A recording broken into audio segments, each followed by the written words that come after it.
नमस्कार दोस्तों। बारिश का मौसम शुरू होते ही एक अनचाहा मेहमान हमारे आसपास मंडराने लगता है। जी हाँ, मच्छर। ये मच्छर जितना छोटा दिखता है उतना ही बड़ा खतरा बन सकता है और उन्हीं खतरों में से एक है चिकनगुनिया। एक ऐसी वायरल बीमारी जिसमें तेज़ बुखार होता है और जोड़ों में इतना दर्द होता है कि कई बार लोग झुककर चलने लगते हैं। लेकिन क्या आपको पता है कि चिकनगुनिया और डेंगू के लक्षण मिलते जुलते हैं और इसी वजह से बहुत से लोग कंफ्यूज रहते हैं। आज की इस वीडियो में हम जानेंगे कि चिकनगुनिया क्या है, इसके लक्षण क्या होते हैं, इसका इलाज और बचाव कैसे करें और कब डॉक्टर के पास जाना जरूरी होता है। तो चलिए बिना देर किए शुरू करते हैं हेल्थ अवेयरनेस सीरीज़ का ये ज़रूरी वीडियो। दोस्तों, चिकनगुनिया एक वायरल बुखार है जो एक खास मच्छर के काटने से फैलता है। इस बीमारी का नाम सुनते ही सबसे पहले जो चीज़ सामने आती है वो है जोड़ों में तेज़ दर्द होना। लेकिन पहले ये जानना जरूरी है कि ये बीमारी होती कैसे है। दोस्तों, चिकनगुनिया एक वायरस से फैलती है जिसका नाम है चिकनगुनिया वायरस। ये वायरस इंसान के शरीर में तब प्रवेश करता है जब उसे काटता है एडीज प्रजाति का मच्छर, और ये वही मच्छर है जो डेंगू फैलाने के लिए भी जाना जाता है। खास बात यह है कि ये मच्छर ज़्यादातर सुबह और दिन में काटते हैं, रात में नहीं। अब एक रोचक जानकारी। चिकनगुनिया शब्द की उत्पत्ति हुई है पूर्वी अफ्रीका की एक स्थानीय भाषा माकोंडा से, जिसका अर्थ होता है झुककर चलना। और इसका कारण है इस बीमारी में होने वाला जोड़ों का ऐसा दर्द जो कई बार इंसान को सीधा खड़ा भी नहीं होने देता। पहली बार ये बीमारी 1952 में तंजानिया नामक अफ्रीकी देश में दर्ज की गई थी और तभी से इस पर रिसर्च शुरू हुई। आज भारत समेत कई एशियाई और अफ्रीकी देशों में ये बीमारी मानसून और उसके बाद के मौसम में आम तौर पर देखी जाती है और इसकी वजह साफ है: बरसात का पानी, ठहरे हुए गड्ढे और उनमें मच्छरों का पनपना। तो अब आप समझ गए होंगे कि चिकनगुनिया कोई नई या रहस्यमय बीमारी नहीं है, बल्कि एक पहचानी हुई वायरल बीमारी है जिसे सही जानकारी और थोड़ी सी सावधानी से बचाया जा सकता है। दोस्तों, चिकनगुनिया के लक्षण शुरुआत में बिल्कुल किसी आम वायरल बुखार जैसे लग सकते हैं, लेकिन इसकी खासियत है तेज़ बुखार के साथ जोड़ों में तेज़ और लगातार दर्द होना। तो आइए जानते हैं इसके मुख्य लक्षणों को आसान भाषा में। सबसे पहला लक्षण है तेज़ बुखार, अचानक 102 डिग्री फ़ारेनहाइट या उससे भी ज़्यादा। दूसरा लक्षण है जोड़ों में दर्द, खासकर हाथ, पैर, घुटनों, कंधों और पीठ में। तीसरा लक्षण मांसपेशियों में अकड़न या दर्द। चौथा सिरदर्द, आंखों के पास बारीपन या सनसनाहट। पांचवा थकान और कमजोरी, जैसे शरीर में जान ही ना हो। और छठा लक्षण स्किन पर रैशेज या लाल चकत्ते, अक्सर गर्दन, पीठ या हाथों पर। कभी कभी उल्टी जैसा मन या हल्का जी मिचलाना भी हो सकता है। लक्षण आमतौर पर इन्फेक्शन के 3 से 7 दिन बाद शुरू होते हैं और कई बार दर्द 1 से 2 हफ्ते तक बना रह सकता है। कुछ मामलों में, खासकर बुजुर्गों में, जोड़ों का दर्द महीनों तक बना रह सकता है। इसीलिए अगर आपको या आपके परिवार में किसी को इस तरह के लक्षण दिखाई दें, खासकर बारिश के मौसम में, तो इसे हल्के में ना लें। चिकनगुनिया का इलाज शुरू करने का पहला कदम है लक्षणों को पहचानना और समय पर डॉक्टर से मिलना। दोस्तों, अब बात करते हैं सबसे अहम सवाल की कि चिकनगुनिया आखिर फैलता कैसे है। इसका जवाब है सिर्फ और सिर्फ मच्छर के काटने से। चिकनगुनिया फैलाने वाला मच्छर होता है एडीज एजिप्टाई या एडीज एल्बोपिक्टस, और ये वही मच्छर है जो डेंगू और जीका जैसी बीमारियां भी फैलाते हैं। ये मच्छर आम मच्छरों से थोड़े अलग होते हैं। ये दिन में काटते हैं, खासकर सुबह और शाम के समय। ये साफ पानी में पनपते हैं, जैसे कूलर, फूलदान, छत पर जमा पानी या गड्ढों में। जब ये मच्छर किसी संक्रमित व्यक्ति को काटते हैं तो ये उस व्यक्ति के खून में मौजूद चिकनगुनिया वायरस को सोख लेते हैं, और फिर जब वही मच्छर किसी दूसरे स्वस्थ व्यक्ति को काटते हैं तो ये वायरस उसके शरीर में ट्रांसफ़र हो जाता है और इसी तरह इन्फेक्शन फैलता है। लेकिन दोस्तों, ध्यान रखें कि चिकनगुनिया सीधा इंसान से इंसान में नहीं फैलता। यानी अगर किसी को चिकनगुनिया हो गया है तो उसके पास बैठने, साथ खाने या बात करने से ये नहीं फैलेगा। हाँ, कुछ बहुत ही रेयर मामलों में, जैसे कि अगर गर्भवती महिला को इन्फेक्शन हो और डिलीवरी के आसपास हो, तो नवजात को वायरस ट्रांसफ़र हो सकता है। लेकिन ये बहुत कम मामलों में होता है और मेडिकल निगरानी में मैनेज किया जा सकता है। इसीलिए सबसे ज़रूरी है मच्छर से बचाव, क्योंकि बीमारी इंसान नहीं फैलाता, मच्छर फैलाते हैं। इसीलिए अगर आप सोचते हैं कि संक्रमित व्यक्ति से दूरी बनाकर आप सुरक्षित हैं, तो सोचिए दोबारा। असली दुश्मन वो मच्छर है जो चुपके से आकर सबकी सुरक्षा तोड़ देता है। दोस्तों, अब बात करते हैं एक जरूरी पहलू की। अगर किसी को चिकनगुनिया के लक्षण दिखे तो उसकी पुष्टि कैसे की जाती है, यानी कि डॉक्टर कैसे जानते हैं कि ये डेंगू है, चिकनगुनिया है या कोई और वायरल बुखार।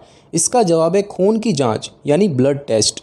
चिकनगुनिया की पहचान के लिए कुछ खास टेस्ट किए जाते हैं। पहला है RT-PCR टेस्ट। इसमें शरीर में मौजूद चिकनगुनिया वायरस के जेनेटिक मटेरियल की पहचान की जाती है। ये टेस्ट शुरुआत के 5 दिनों में सबसे ज़्यादा एक्यूरेट होता है। दूसरा है ELISA टेस्ट। इसमें शरीर में उस वायरस से लड़ने के लिए बनी IgM एंटीबॉडीज़ को डिटेक्ट किया जाता है और ये आमतौर पर 5वें दिन के बाद पॉजिटिव आता है। इसके अलावा डॉक्टर CBC यानी कि कंप्लीट ब्लड काउंट टेस्ट भी कराते हैं ताकि प्लेटलेट काउंट देखा जा सके और डेंगू से डिफरेंशिएट किया जा सके। अब एक अहम बात समझिए, डेंगू और चिकनगुनिया दोनों मच्छरों से फैलते हैं और कई लक्षण एक जैसे होते हैं, लेकिन अंतर होता है प्लेटलेट काउंट का। डेंगू में प्लेटलेट गिरते हैं, चिकनगुनिया में ज़्यादातर मामलों में प्लेटलेट नॉर्मल रहते हैं। इसीलिए सही पहचान के लिए टेस्ट कराना ज़रूरी है ताकि सही इलाज की शुरुआत समय पर हो सके। खुद से अंदाज़ा लगाना या सिर्फ बुखार देखकर दवा लेना कई बार गलत दिशा में ले जा सकता है। इसीलिए लक्षण दिखने पर डॉक्टर से जांच करवाना ही सबसे सुरक्षित रास्ता है। दोस्तों याद रखिए, वायरल बुखार एक नाम नहीं, एक समूह है। हर बुखार चिकनगुनिया नहीं होता और हर दर्द डेंगू नहीं होता। जब तक सही जांच नहीं करवाई जाती, इलाज सिर्फ अंदाज़ा होता है, समाधान नहीं। दोस्तों अब सवाल आता है कि अगर किसी को चिकनगुनिया हो जाए तो उसका इलाज क्या है? क्या इसका कोई खास इंजेक्शन या दवा मौजूद है? तो इसका जवाब है नहीं। चिकनगुनिया का फ़िलहाल कोई स्पेसिफिक इलाज या वैक्सीन मौजूद नहीं है। लेकिन इसका मतलब ये नहीं कि मरीज़ को तकलीफ़ में छोड़ दिया जाता है। इस बीमारी का इलाज किया जाता है लक्षणों को कम करके, ताकि शरीर को आराम मिले और रिकवरी तेज़ हो। इसे मेडिकली कहते हैं सिम्टोमेटिक ट्रीटमेंट। आइए अब एक एक करके समझते हैं कि चिकनगुनिया में क्या क्या किया जाता है। बुखार को कंट्रोल करने के लिए डॉक्टर अक्सर पैरासीटामोल देते हैं।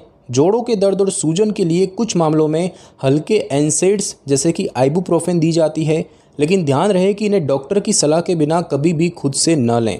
शरीर में पानी की कमी ना हो, इसीलिए खूब पानी पिएं, नींबू पानी, नारियल पानी वगैरह लें और पूरी तरह आराम करना बेहद ज़रूरी है, क्योंकि शरीर खुद वायरस से लड़ रहा होता है। कई बार जोड़ों का दर्द बीमारी के ठीक होने के बाद भी कुछ हफ्तों तक बना रहता है। ऐसे मामलों में फिजियोथेरेपी मददगार हो सकती है। अब एक और ज़रूरी चेतावनी, बहुत से लोग चिकनगुनिया में भी एस्पिरिन या कोई भी तेज़ पेन किलर बिना सोचे समझे ले लेते हैं, लेकिन इससे ब्लीडिंग का खतरा बढ़ सकता है, खासकर अगर शरीर डेंगू जैसी किसी दूसरी बीमारी से भी जूझ रहा हो।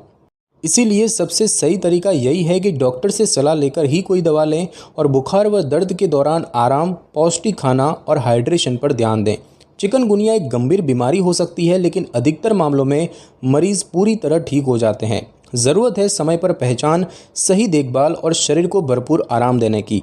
दोस्तों अब बात करते हैं एक ऐसी चीज़ की जो अक्सर लोगों को सबसे ज़्यादा परेशान करती है। वो ये कि डेंगू और चिकनगुनिया में फ़र्क कैसे करें। दोनों बीमारियां एक ही तरह के मच्छर एडिस से फैलती है।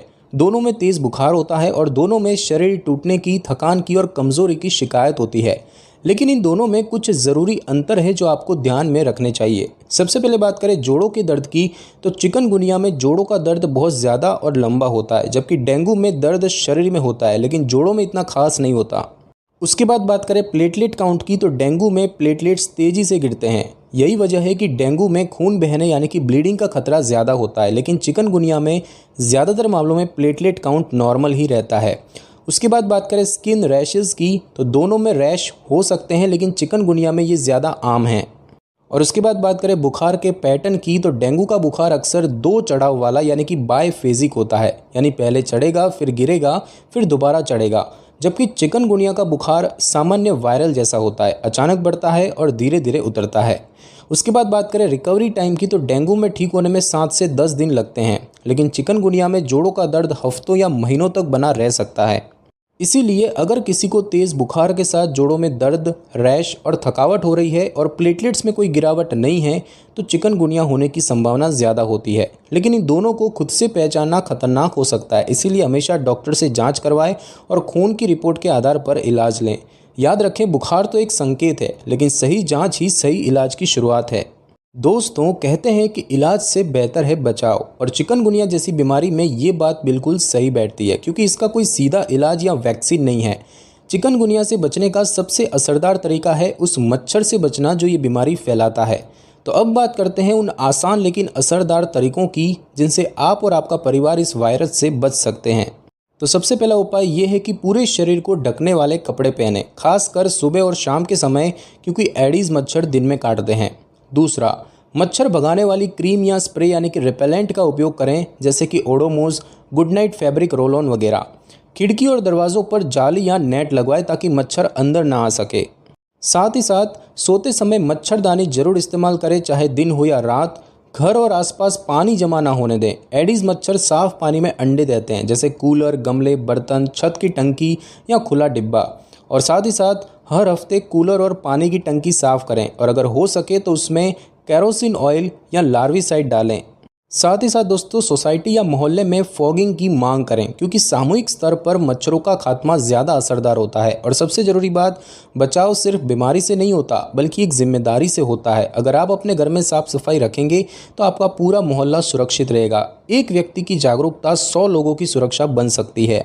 दोस्तों, कई बार लोग सोचते हैं कि चिकनगुनिया एक सामान्य वायरल बुखार है और घर पर ही आराम करके ठीक हो जाएगा, लेकिन हकीकत यह है कि हर बुखार घर पर नहीं संभलता। तो अब जानिए कि वो कौन से लक्षण या स्थितियां हैं जब आपको डॉक्टर के पास जरूर जाना चाहिए। तो दोस्तों, जब बुखार 3 दिन से ज़्यादा बना रहे, जब जोड़ों का दर्द दिन ब दिन बढ़ता जाए, जब स्किन पर लाल चकत्ते या रैशेज तेज़ी से फैल रहे हों, जब थकान इतनी हो कि उठने में भी दिक्कत हो, अगर मरीज़ बुजुर्ग, डायबिटिक या बीपी के मरीज़ हैं, अगर मरीज़ गर्भवती महिला हो या अगर मरीज़ छोटा बच्चा हो, तो इन सभी स्थितियों में बिना देरी किए किसी नज़दीकी डॉक्टर से तुरंत सलाह लें, क्योंकि चिकनगुनिया का असर हर व्यक्ति पर अलग अलग हो सकता है। और ध्यान रखें कि डॉक्टर से समय पर मिलना सिर्फ बीमारी का इलाज नहीं, बल्कि राहत और भरोसे का पहला कदम होता है। दोस्तों, अब बात करते हैं 2 ऐसे पहलुओं की जो अक्सर चिकनगुनिया से जुड़ी सबसे ज़्यादा कन्फ्यूज़न फैलाते हैं, और वो है बीमारी के लंबे असर और उससे जुड़ी आम गलतफहमियाँ।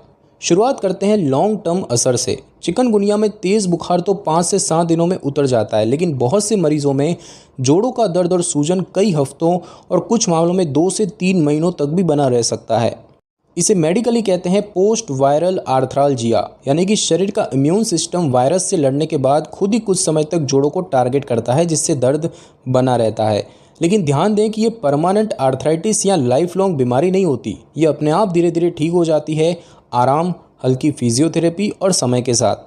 अब बात करते हैं कुछ आम मिथ यानी गलत फहमियों की। सबसे पहला मिथ ये है कि चिकनगुनिया कभी ठीक नहीं होता, जबकि सच्चाई ये है कि ज़्यादातर लोग पूरी तरह ठीक हो जाते हैं। दूसरा मिथ यह है कि चिकनगुनिया में प्लेटलेट्स गिरते हैं, जबकि सच्चाई ये है कि ऐसा आमतौर पर नहीं होता, ये डेंगू का लक्षण है। तीसरा मिथ ये है कि चिकनगुनिया से जान का खतरा होता है, जबकि सच्चाई ये है कि सामान्यतः नहीं, पर अगर बुजुर्ग, गर्भवती या गंभीर बीमारी वाले हों तो मेडिकल केयर ज़रूरी होती है। चौथा मिथ ये है कि घरेलू नुस्खों से सब ठीक हो जाएगा, जबकि सच्चाई ये है कि हल्के मामलों में आराम मिल सकता है, लेकिन डॉक्टर की सलाह के बिना कोई भी इलाज अधूरा है। इसीलिए सबसे ज़रूरी बात यही है कि चिकनगुनिया एक गंभीर बीमारी जरूर है, लेकिन इसका इलाज और देखभाल दोनों संभव और आसान है, अगर हम सही जानकारी रखें और अफवाहों से दूर रहें। तो दोस्तों, चलिए पूरे वीडियो का एक छोटा लेकिन ज़रूरी सारांश करते हैं, ताकि आप और आपका परिवार हमेशा सुरक्षित रहें। चिकनगुनिया एक वायरल बीमारी है जो एडीज मच्छर के काटने से फैलती है। इसके मुख्य लक्षण हैं तेज़ बुखार, जोड़ों में दर्द, थकान और स्किन पर रैशेज। ये मच्छर दिन में काटते हैं और साफ पानी में पनपते हैं। चिकनगुनिया इंसान से इंसान में नहीं फैलता, सिर्फ मच्छर के ज़रिए ही फैलता है। इसका कोई खास इलाज नहीं है, सिम्टम्स को कंट्रोल करना ही इलाज है। प्लेटलेट्स गिरना आमतौर पर नहीं होता, जिससे इसे डेंगू से अलग पहचाना जा सकता है। ज़्यादातर लोग पूरी तरह ठीक हो जाते हैं, लेकिन कुछ को हफ्तों तक जोड़ों में दर्द रह सकता है, जो समय और फिजियोथेरेपी से ठीक होता है। बचाव ही सबसे बड़ा इलाज है, जैसे मच्छरदानी, पूरे कपड़े, मच्छर भगाने वाली क्रीम और जमा पानी को हटाना। और सबसे अहम बात, अगर लक्षण गंभीर हो या बुजुर्ग, गर्भवती या पुरानी बीमारी से ग्रस्त हो, तो डॉक्टर से समय पर मिलना बहुत ज़रूरी है। याद रखिए, जानकारी, सावधानी और समय पर सलाह, यही 3 चीज़ें हैं जो किसी भी वायरल बीमारी को हराने में आपकी सबसे बड़ी ताकत बनती है। तो दोस्तों, अगर आपको ये वीडियो जानकारीपूर्ण और मददगार लगा हो तो इसे सिर्फ अपने पास मत रखिए, अपने परिवार, दोस्तों और पड़ोसियों के साथ ज़रूर शेयर कीजिए, क्योंकि हो सकता है आपकी एक शेयर से किसी को समय पर इलाज मिल जाए या कोई मच्छर जनित बीमारी से बच जाए। और अगर आप इस तरह की सच्ची और वैज्ञानिक जानकारी सरल भाषा में बिना डर और बिना अफवाह के पाना चाहते हैं, तो अभी मेडल सपोर्ट चैनल को सब्सक्राइब कीजिए। और हाँ, वीडियो को लाइक करना मत भूलिए और कमेंट में लिखिए कि क्या आपको अपने एरिया में मच्छरों की समस्या रहती है और आप उनसे कैसे बचाव करते हैं। मिलते हैं अगले वीडियो में, तब तक के लिए स्वस्थ रहिए, सतर्क रहिए और याद रखिए, सही जानकारी ही सबसे बड़ी सुरक्षा है। धन्यवाद।